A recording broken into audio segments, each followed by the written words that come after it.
आइए अब इस प्रॉब्लम को देखते हैं।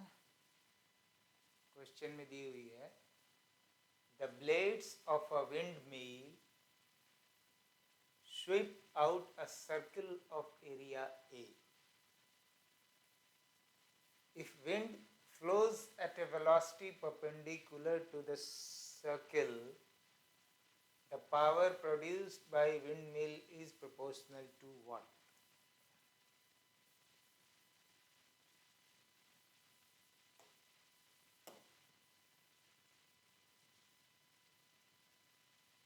ये अगर विंडमिल का ब्लेड है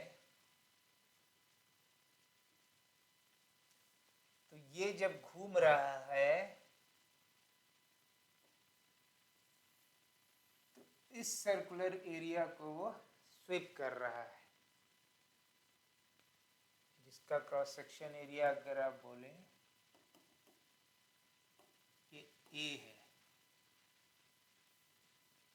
विंड क्या है, हम लोग मान लेते हैं यहाँ स्टेशनरी है, यहाँ पे विंड की वेलोसिटी 0 है और यहाँ से जो बाहर निकल रही है वो इस सर्कल के एरिया पे विंड परपेंडिकुलर है, वो V से निकल रहा है।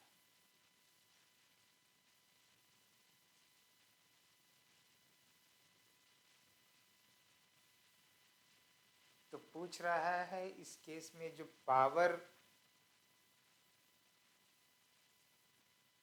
जो डिलीवर हो रहा है विंड को वो किसके प्रोपोर्शनल है। तो आपको पावर मालूम है कि power is equal to force into velocity. This has come from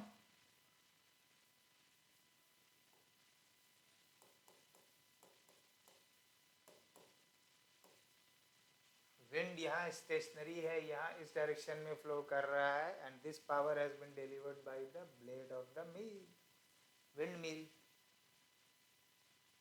तो फोर्स और वेलोसिटी के बीच में जो एंगल है वो 0 है, इसलिए वो पावर यहाँ Fv हो गया। तो इसको हम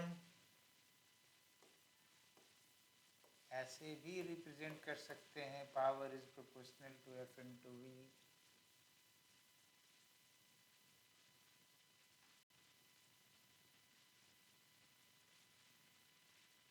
अब ये फोर्स क्या है यहाँ पे,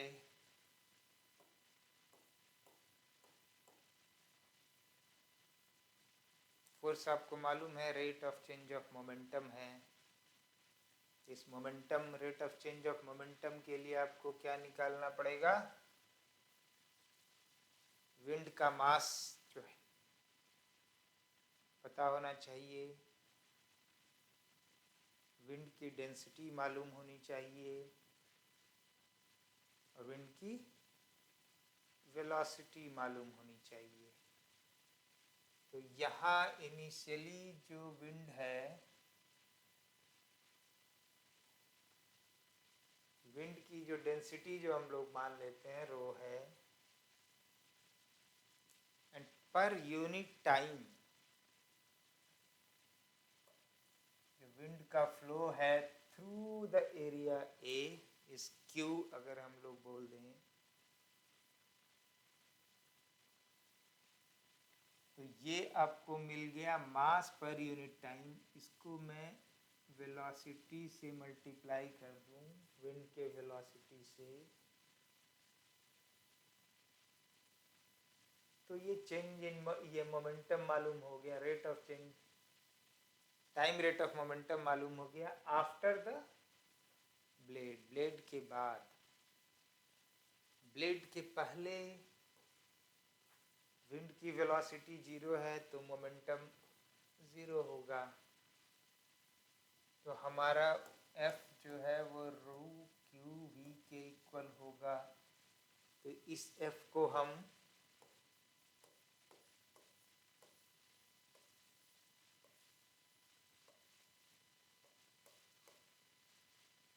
रिप्लेस कर दिया।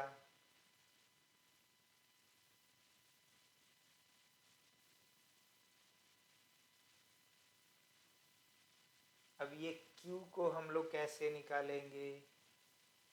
क्रॉस सेक्शन एरिया A है, ये सर्कुलर है,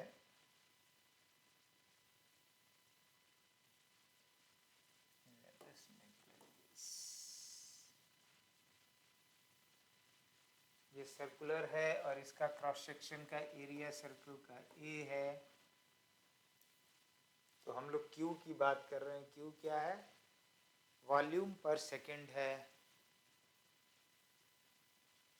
तो एरिया को, इस क्रॉस सेक्शन एरिया को जो विंड की वेलोसिटी v से जो बाहर आ रही है उससे मैं अगर मल्टीप्लाई कर दूं तो हमें क्या मिल जाएगा? Volume of wind per unit time मिल जाएगा। वॉल्यूम ऑफ विंड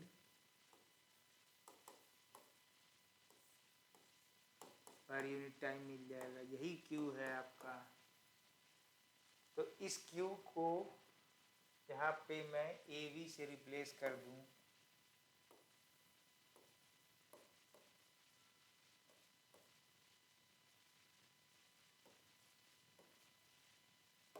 तो हमारा जो पावर अब जो मिल रहा है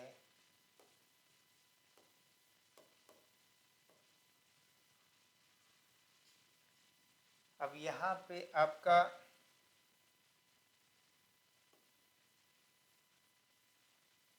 डेंसिटी कांस्टेंट है, विंड का density, and cross sectional area of the wind mill blade is also constant. तो ये आपका कांस्टेंट हो गया रो ए। तो इसको प्रोपोर्शनलिटी साइन से हम लोग बाहर निकाल सकते हैं। तो इसको हम लोग फर्दर लिख सकते हैं, power is proportional to V cube. जो विंड की वेलोसिटी है उसकी क्यूब के प्रोपोर्शनल है। यही आपका आंसर होगा।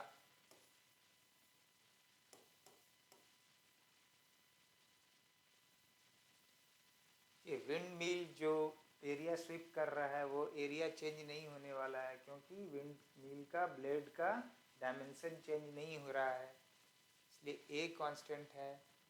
और विंड का जो डेंसिटी है जो इससे पास कर रहा है वो भी कांस्टेंट है। तो rho into A will be A constant. तो ये कांस्टेंट है, तो इस कांस्टेंट का प्रोपोर्शनलिटी साइन से हम लोग निकाल सकते हैं। तो ये सीधा पावर जो है वेरिएबल v पे डिपेंड करेगा कि v क्यूब से वो वेरी करेगा, उसके प्रोपोर्शनली वेरी करेगा। यही आपका आंसर होगा। In case of doubt raise hand or write in the comment box.